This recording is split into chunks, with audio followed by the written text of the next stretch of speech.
verticality to the work. So think about crumpling and combining paper on paper in this way.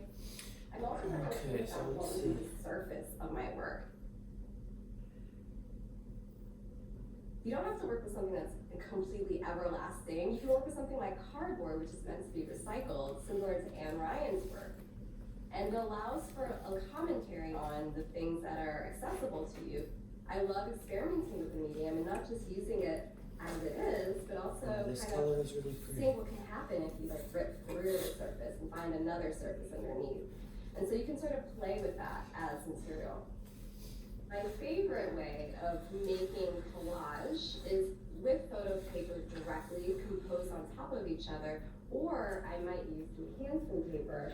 Hansen paper is archival. It doesn't have an acidity that will deteriorate over time. So you might see something on the label that says something like acid-free or archival. If it does have some acid in it, such as newspaper or even magazine paper, your image quality won't be the same over time. It will fade when it's exposed to light, but you might like that effect. We can see that today in the work of Romare Bearden, who used Ebony magazine, Jet magazine, which were popular African American lifestyles magazines at that time period. So I've cut out a few different shapes and images that I want, and now I have to start thinking about composition. To me, this is the most challenging part of making collages. It's also some I find it the most fun. You don't want too many things competing with each other, or else your eye does not know where to go, unless again, that's the point. Romare Bearden's composition is incredibly busy, and that was part of the concept. He was portraying a neighborhood in Harlem.